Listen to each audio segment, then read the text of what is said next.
എല്ലാ സുഹൃത്തുക്കൾക്കും life vision top ഷോയിലേക്ക് സ്വാഗതം ചെയ്യുന്നു. ഞാൻ GK തുമ്പക്കാർ.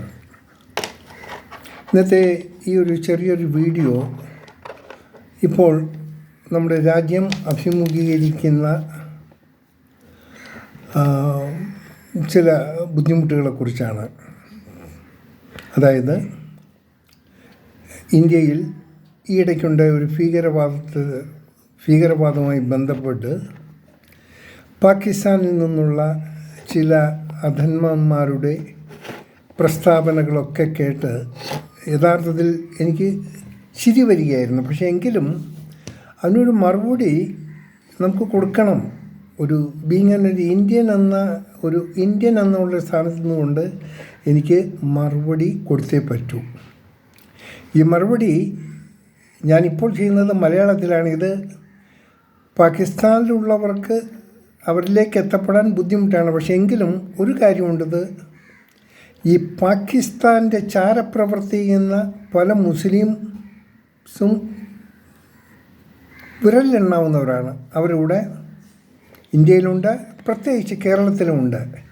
അവർക്ക് കൂടെ കേൾക്കാൻ വേണ്ടിയാണ് ഇതെല്ലാം ചെയ്യേണ്ടത്. ഞാൻ ഈ വീഡിയോ ചെയ്യുന്നത്. ഇവർ വിചാരിക്കേണ്ടത് ഒന്ന്, ഈ ഇന്ത്യൻസ് എന്ന് പറഞ്ഞാൽ ഈ ഫൂൾസ് അല്ല. ഇന്ത്യൻസ് ഫൂളല്ല. ഒരു ചിലർ ജവഹർലാൽ നെഹ്റു കാണിച്ചത് വളരെ മോശത്തരമായിപ്പോയെന്ന് പറയുന്നുണ്ട്. അതൊരു പൊളിറ്റിക്കൽ സൈഡാണ്. പക്ഷേ ഈ ജവഹർലാൽ നെഹ്റുവും ഇന്ത്യ ഭരിച്ച ഏതാണ്ട് എല്ലാ ആൾക്കാരും അഹിംസയുടെയും സ്നേഹത്തിൻ്റെയും ദൈവ സ്നേഹവും കാരുണ്യവും സഹാനുഭൂതിയും ഒക്കെ ഉള്ള അതിൻ്റെയൊക്കെ ഉടമകളായിരുന്നു. അതുകൊണ്ട് മാത്രമാണ് ഒരു അയൽ രാജ്യമായ പാകിസ്ഥാൻ അവർക്ക് എന്തെങ്കിലും ഗുണം കിട്ടട്ടെ, അവരും മനുഷ്യരാണ്, അവർക്ക് നമ്മുടെ ഒരു ദാനമായി നമുക്ക് അവരെ സഹായിക്കാൻ വേണ്ടി ഉണ്ടാക്കിയ ഒരു കരാറാണ് സിന്ധു നദീജല കരാർ. എന്നാൽ അതിനു വേണ്ടി നമ്മൾ ഒരു പൈസയോ യാതൊരു പാരിതോഷികവും നമ്മൾ വാങ്ങിയിട്ടില്ല. വർഷങ്ങളായി ഉപയോഗിക്കുന്ന ആ ജലം ഇന്ന് പാകിസ്ഥാൻ്റെ ഉയർച്ചയ്ക്ക് ഏതാണ്ട് ഒരു 75% അത് നിമിത്തമായിട്ടുണ്ട്. അതെല്ലാം മറന്നുപോയി. പാകിസ്ഥാൻ ജനത അത് മറക്കുകയാണ്. മറന്നതിന് ഒരുപാട് ഉദാഹരണങ്ങളുണ്ട്. അവർ പല യുദ്ധങ്ങളും ഇന്ത്യയുമായി ചെയ്തു.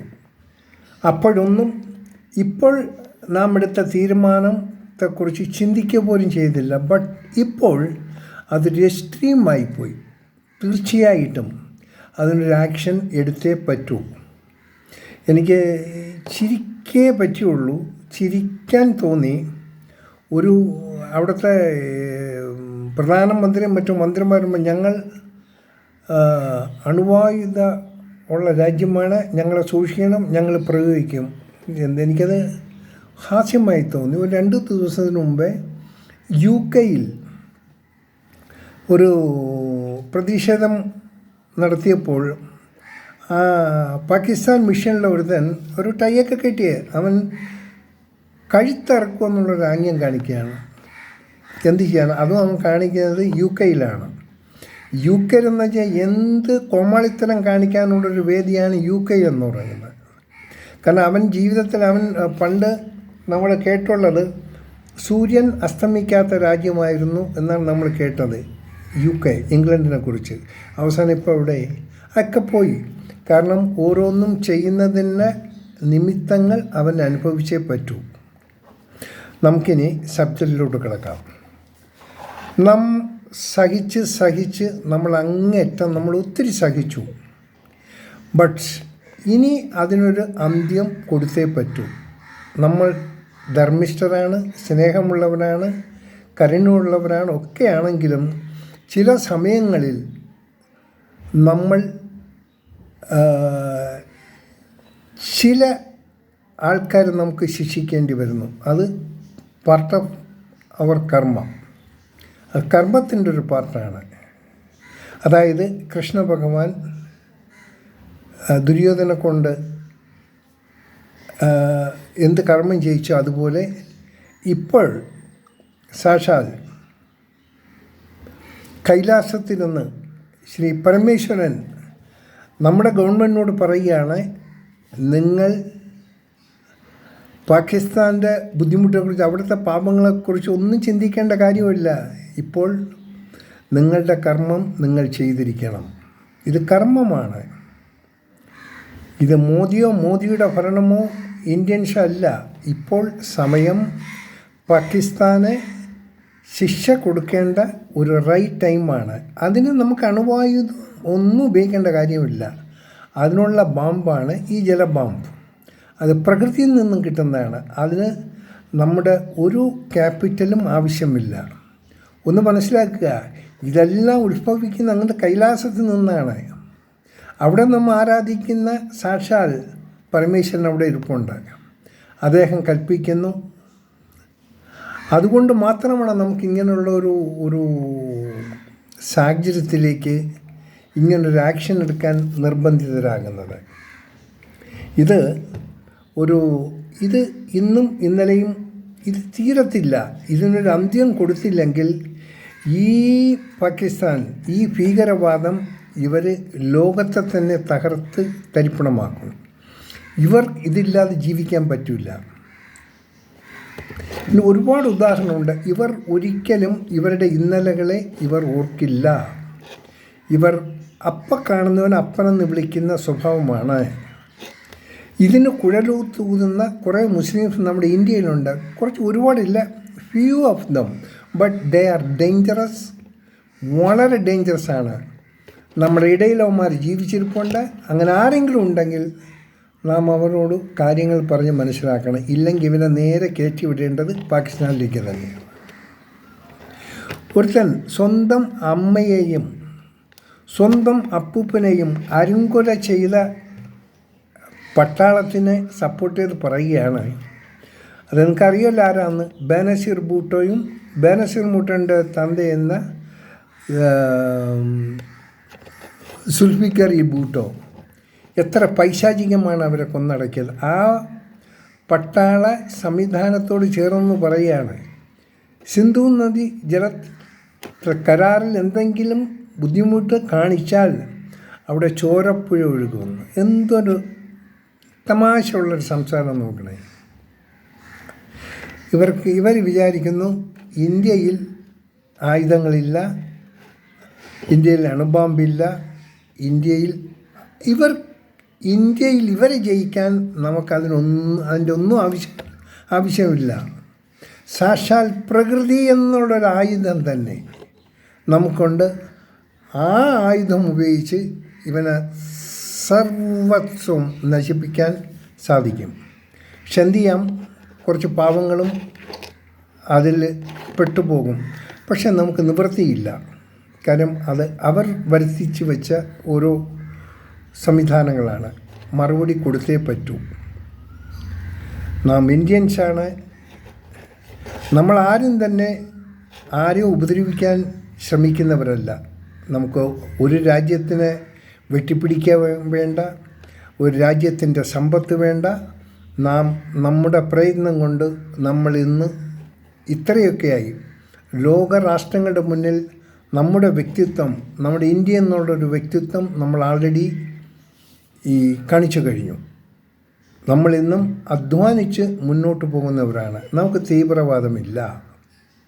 പക്ഷെ നമ്മുടെ ഇൻസൈഡ് എന്തെങ്കിലുമൊക്കെ ബുദ്ധിമുട്ട്, അത് സ്വാഭാവികം. We don't care. പക്ഷേ ഇന്ത്യ എന്നുള്ളൊരു പവർ പാകിസ്ഥാൻ യഥാർത്ഥത്തിൽ അറിയില്ല എന്താണെന്ന് ഇന്ത്യൻസ് എന്ന്. ഇവിടെയുള്ള ഈ പാകിസ്ഥാന് സപ്പോർട്ട് ചെയ്യുന്ന ഈ മുസ്ലിം ഒക്കെ ഉണ്ടെങ്കിൽ അവരൊന്ന് പറഞ്ഞു കൊടുക്കുക ഇന്ത്യയുടെ പവർ എന്താണെന്ന്. ഒന്ന് മനസ്സിലാക്കണം, ഇന്ത്യൻസ് ഓൾമോസ്റ്റ് ഇന്ത്യൻ. ഇപ്പോൾ ഈ ക്രിസ്ത്യൻസ് എന്ന് പറയുന്നത്, മുസ്ലിംസ് എന്ന് പറയുന്നത് എല്ലാവരും ഒന്ന് മനസ്സിലാക്കുക, നമ്മളെല്ലാം ബേസിക്കലി ഹിന്ദുക്കളായിരുന്നു. ഹിന്ദുക്കളെന്ന് വെച്ചാൽ അഹിംസയുടെ അതായത് ഇപ്പോഴുള്ള എല്ലാ മൂല്യങ്ങളും ഹിന്ദുക്കളിലുള്ളതാണ്. ആ മൂല്യങ്ങൾ തന്നെയാണ് ഇന്ന് ഹിന്ദുസിലും ഇന്ന് ക്രിസ്ത്യൻസിലും മുസ്ലിംസിലും ഉള്ളത്. കാര്യം അന്നുള്ള ഹിന്ദു രാജാക്കന്മാർ സ്വാഗതം ആര് പുറത്തു നിന്നാലും അവരാദരിക്കുകയും അവരെ സ്നേഹിക്കുകയും അവർക്ക് ബഹുമാനിക്കുകയും അവർക്ക് വേണ്ടതൊക്കെ ചെയ്തു കൊടുക്കുമായിരുന്നു. അതിൻ്റെ ഒരു ഭാഗമായിട്ടാണ് പല ഇന്ത്യൻസും ക്രിസ്തുമതം സ്വീകരിച്ചതും മുസ്ലിം മതമൊക്കെ സ്വീകരിച്ചത്. പക്ഷേ എങ്കിൽ തന്നെയും ഒന്ന് മനസ്സിലാക്കുക, ഇന്നത്തെ ഈ ദാടി വേഷം, ഈ തലക്കെട്ട്, ഇതൊന്നും അവിടെ നിന്ന് വന്ന സംസ്കാരങ്ങളാണ്, നമ്മുടെ സംസ്കാരമല്ല. ഇതെല്ലാം വന്ന് മക്ക, മദീന ഇങ്ങനെയുള്ള പല ഭാഗത്തു നിന്നും വന്നതാണ്. പക്ഷെ ഇതിൽ നമ്മൾ ഇന്ത്യൻസ് അല്ല, നമ്മളെന്തോ പാകിസ്ഥാൻ എന്നുള്ള മനസ്സും കൊണ്ട് നടക്കുന്ന ചില വൃത്തികെട്ട കഥാപാത്രങ്ങൾ ഇവിടെ നമ്മുടെ ഇടയ്ക്ക് ജീവിച്ചിരിപ്പുണ്ട്. ഇവരെ കണ്ടറിയുക, ഇവരെ സൂക്ഷിക്കുക. ഇവരൊക്കെയാണ് ഇപ്പോഴും കൊച്ചു കുഞ്ഞുങ്ങൾക്ക് 2 വയസ്സ് 4 വയസ്സാ കൊച്ചുങ്ങളെ കറുത്ത തുണിയും ധരിപ്പിച്ച് അതിനെ കണ്ണ് മാത്രം കാണിച്ചിങ്ങനെ നടത്തിക്കൊണ്ടുവന്ന് അതിന് വിവരക്കേട് പഠിപ്പിച്ചിടുന്ന കുറച്ച് സംവിധാനങ്ങളും. ഇനിയെങ്കിലും അവർ ഉണർന്ന് പ്രവർത്തിക്കുക. ഇവിടെ നല്ല മുസ്ലിംസ് ഉണ്ട്, ഏറ്റവും കൂടുതൽ ഏറ്റവും കൂടുതൽ ധർമ്മം ചെയ്യുന്നവർ, സ്നേഹിക്കുന്നവർ, ദൈവത്തെ വിശ്വസിക്കുന്നവർ, അവരുടെ ആചാരങ്ങളെ നല്ല രീതിയിൽ വിശ്വസിക്കുകയും മറ്റുള്ളവർക്ക് ഉപകാരം ചെയ്യുന്ന ഏറ്റവും കൂടുതൽ സേബോട്ട് 99% മുസ്ലിംസ് അതാണ്. 1% ഉള്ളൂ ഇവരെ എല്ലാം തകർത്ത് തരിപ്പണമാക്കാൻ. അതുകൊണ്ട് വിശ്വാസമുള്ള മുസ്ലിംസിനോട് ഞങ്ങൾ പറയാണ്, ആരെങ്കിലും നിങ്ങളുടെ കൂട്ടത്തിൽ നിങ്ങളുടെ വിശ്വാസത്തെയും നമ്മുടെ വിശ്വാസത്തെയും നമ്മുടെ ഫണ്ടമെൻ്റൽ ആയിട്ടുള്ള നമ്മുടെ ആദർശങ്ങളെയും നശിപ്പിക്കുന്ന ആരുണ്ടെങ്കിലും അവരെ സൂക്ഷിക്കുക, അവരെ നിയമത്തിൻ്റെ ഫ്രണ്ടിൽ കൊണ്ടുവരിക. അതേറ്റവും ശ്രദ്ധിക്കേണ്ട ഒരു കാര്യമാണ്. ദൈവത്തിൻ്റെ പേരും അള്ളാഹുവിൻ്റെ പേരും പറഞ്ഞ് നമ്മളിവിടെ ഒരു രക്തച്ചൊരിച്ചിൽ ഉണ്ടാക്കാതിരിക്കാൻ ശ്രമിക്കുക. നമുക്ക് രക്തച്ചൊരിച്ചിൽ നമുക്കിഷ്ടമുള്ള ഒന്നല്ല. നമ്മൾ ഇന്ത്യൻസാണ്.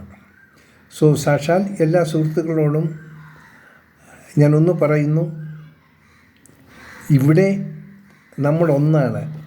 നമ്മുടെ ആദർശവും നമ്മുടെ മനസ്സും എല്ലാം ഒന്നാണ്. നമ്മൾ അധ്വാനിക്കുന്നു, നമ്മൾ ജീവിക്കുന്നു. ഈ പാകിസ്ഥാൻ കാട്ടിക്കൂട്ടുന്ന ഈ കോലാഹലങ്ങൾ, അവിടെ പട്ടിണിപ്പാവങ്ങളാണ് അധികമുള്ളത്, കഷ്ടപ്പെടുന്ന ആൾക്കാരാണ്.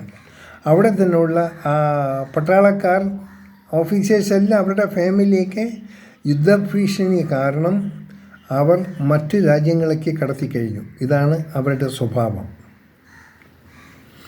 ഇന്ത്യയോട് മുട്ടാൻ അവർക്ക് സാധിക്കില്ല, അതിന് അവരായില്ല.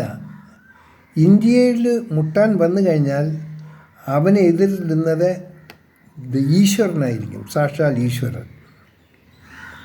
നമ്മുടെ പ്രകൃതിയാണ് നമ്മളെ പ്രിവെൻറ്റ് ചെയ്യുന്നത്. അതുകൊണ്ട് ഇവൻ ഈ ജലത്തിൽ എത്ര കണ്ട് പുഷ്ടി പ്രാപിച്ചോ, എത്ര കണ്ട് അഭിവൃദ്ധി ഉണ്ടാക്കാൻ പറ്റിയോ, അത്രയും നശീകരണം അതേ ജലശക്തി കൊണ്ട് ഇവന് തിരിച്ചടിയും കിട്ടും. ഈ കരാർ റദ്ദാക്കി ഇവരുടെ എന്തൊക്കെ ഇവർ ഇതിലൂടെ നേടിയെടുത്തോ അതെല്ലാം കൂടെ അവർ നഷ്ടപ്പെടുത്തി. അവർക്ക് നഷ്ടപ്പെടണം.